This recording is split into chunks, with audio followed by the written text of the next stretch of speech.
हिंदी व्यंग। पृथ्वी पर जब मेरा पदार्पण हुआ तो हमारे माता पिता रिश्तेदारों ने हमें पालने से पहले मुगालता पाल लिया। माँ को लगा मेरा बेटा डॉक्टर बनेगा तो पूज्य पिताश्री मुझमें अभियंता का भविष्य तलाशने लगे।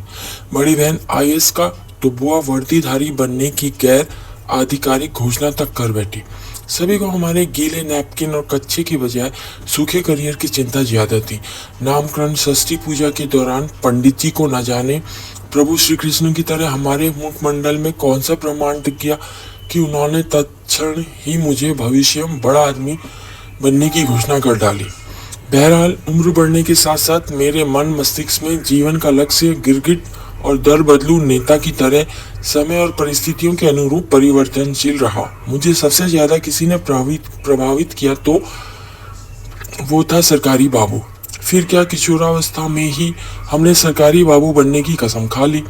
चाहूं और बड़ा बाबू की त्राहिमाम मध्य ध्वनि के साथ दर्जनों आगंतुकों की भीड़ के बीच लकड़ी की कुर्सी पर विराजमान सरकारी महामानव वो बोलते कम और थूकते ज्यादा थे। उनके दाएं बाएं अधीनस्थ कर्मचारी बड़े बाबू का यशोगान कर रहे थे। अरे बाबू ने कह दिया तो 101% काम हो जाएगा। अफसर का क्या, उनको तो सिर्फ हस्ताक्षर करना होता है, बाकी लिखा पढ़ी तो बाबू ही करते हैं। बाबू ने जो फाइनल पर लिख दिया आज तक कभी किसी अधिकारी ने नहीं काटा है। बाबू ये बाबू वो बाबू है। बाबू ने पिताजी की तरह कई अन्य समस्याग्रस्त लोगों की समस्या का समाधान चाय पानी की क्षमता के अनुसार चुटकियों में कर डाला। बाबू कितनी महंगी चाय पीते हैं और कितना चाय पीते हैं यह उसी दिन पता चला। खाने पीने की क्षमता देख मैं इतना समझ गया कि बाबू का पेट लंबोदर से भी ज्यादा बड़ा और गहरा होता है। बाबू ने चाय पानी की सेवा ना दे सकने वाले असमर्थ पीड़ितों के लिए दूसरे सप्ताह या अगले माह दर्शन देने का प्रावधान तय कर रखा था।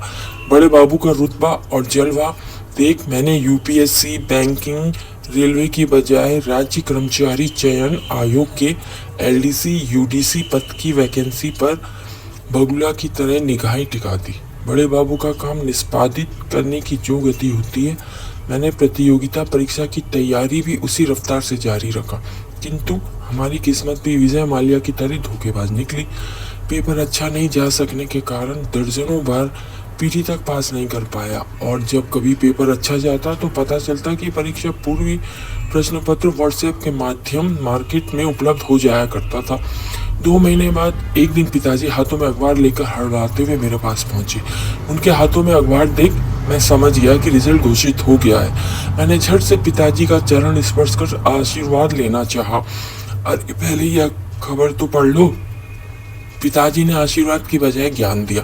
मैंने मुस्कुराते हुए पेपर हाथ में लिया। जैसे ही मैंने खबर पढ़ी मेरे पैरों तले जमीन खिसक गई। राज्य सरकार ने वित्तीय संसाधन के अनुरूपता के कारण उच्च वर्गीय लिपिक पद को विलोपित करते हुए पुरानी वैकेंसी और ली गई परीक्षा को रद्द कर दिया था। किंतु असफलता के दशकों बाद भी हताश और निराश होने की बजाय मैं खुशहाल जीवन जी रहा हूँ। मैं खुश हूँ और आश्वस्त हूँ। बाबू कुछ पैसा दे दो का उद्घोष करने वाले भिखारी और सोना बाबू का संबोधन करने वाली इकलौती बीवी के लिए कल भी मैं बाबू था, आज भी मैं बाबू हूँ और मरते दम तक बाबू ही रहूंगा।